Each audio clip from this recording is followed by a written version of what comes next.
Hello and welcome all of you to my YouTube channel, Animals and Pets with Partha. Today I'm talking of dogs. Of course, it applies to other animals also. See, all these imported dogs that we're breeding in this country, it is an accepted fact that we need to have very good quality imports of the same variety. Supposing we're going to breed Labradors or maybe Golden Retrievers or maybe Shih Tzus or whatever, we have to get a superior qualities of this dog, which is the parent stock must come from other places. And to maintain that and to improve upon it, we need to constantly import better and better quality animals. This is the reality. But I must admit that over the last decade or more, maybe 2 decades or more, the quality of imports in this country are getting from bad to worse and worse and worse. And in the recent times, we have seen some of the worst dogs with the rejects coming into this country and in hordes. And you will see all this with the social media at play and people utilizing the social media to sell their animals and to sort of promote them. They have lots of, thousands of friends and this and that. And what they do when they post a picture, everyone says, oh, fantastic, stupendous, fantabulous, super excellent and things like that. So, so that's how they promote their parent stock, and that's how it's the pedigree, they put in pedigrees. Actually, if you see, the quality of the dog cannot be ascertained by the pedigree of the dog. The dog that comes to a dog show doesn't come with a pedigree hanging on his chest, or the judge doesn't compare a pedigree and then judge the dog. It is the animal. See, when you breed, you're going to breed more bad dogs than good dogs.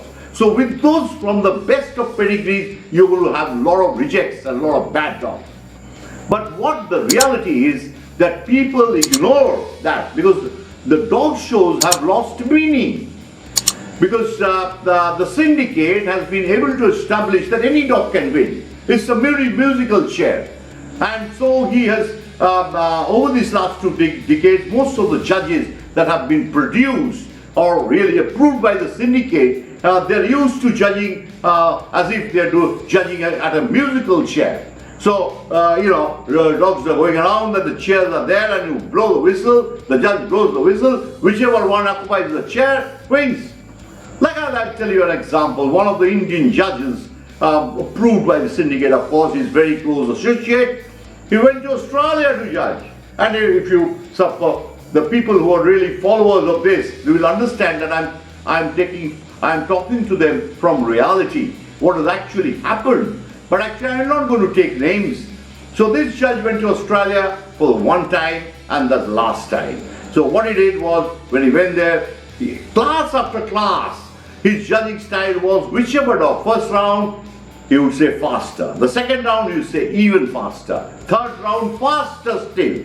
And then the fastest dog was number 1, number 2 and number 3. So that's how all the judges, so people could understand and they wrote and they joked about it and said this judge only had, the way he judged was only faster and fastest and the fastest one.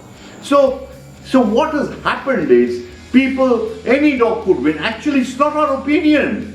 When we go to judge a dog show, it's not our opinion that matters. Let me tell you, it is how we interpret closely the standard, the constitution, the blueprint that represents the breed. Not is our thinking, not our wishful thinking has no place there.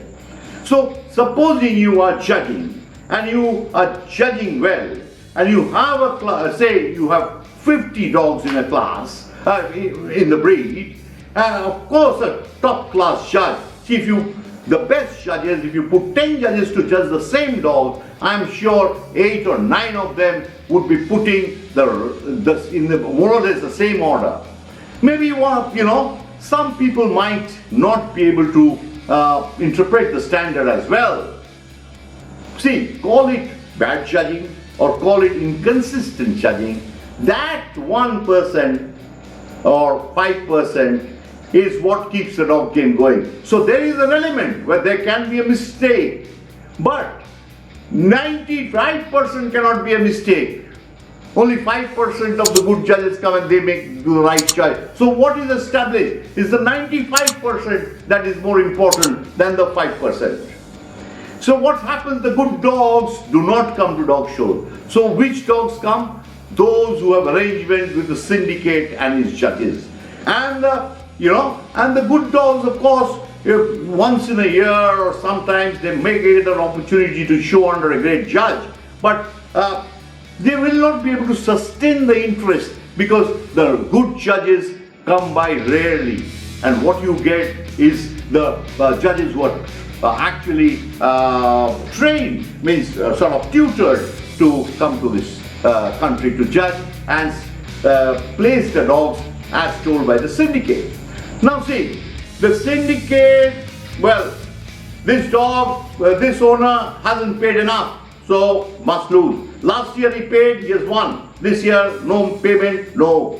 Okay, that person came to my daughter's marriage, paid a lakh of rupees, won. Next, my son's marriage, never came, never paid anything, so mustn't win.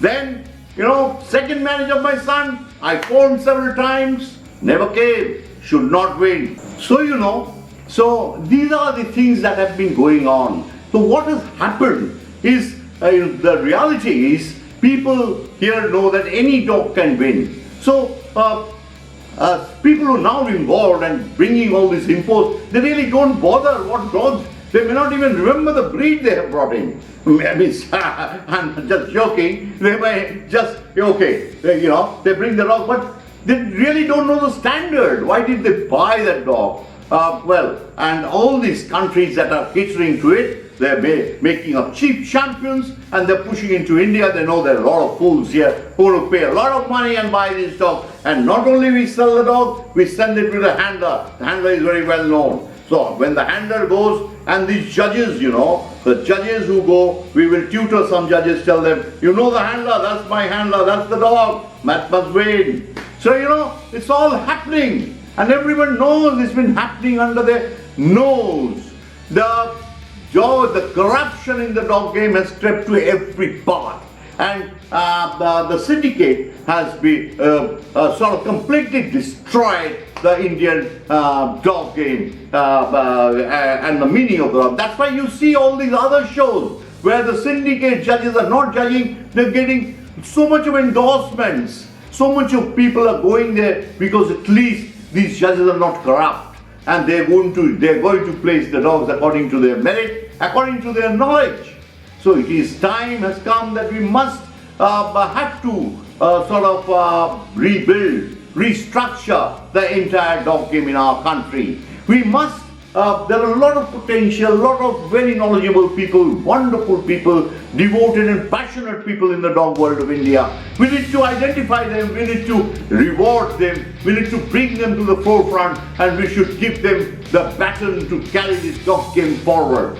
So with these words, I would say goodbye to you, and please subscribe, press the bell button, like and share it. I will come back with more episodes with son's marriage, daughter's marriage, son's second marriage and things like that, and the phone calls and must come and lakhs of rupees being paid just to make their dogs win. What a funny country. And the funny people who think that paying money and winning, they're getting a lot of it makes them a hero. It doesn't actually. If they go down in history of the dog game, that they have won with the worst dogs and they have bribed their way. So thank you and good night. Bye-bye. See you again shortly.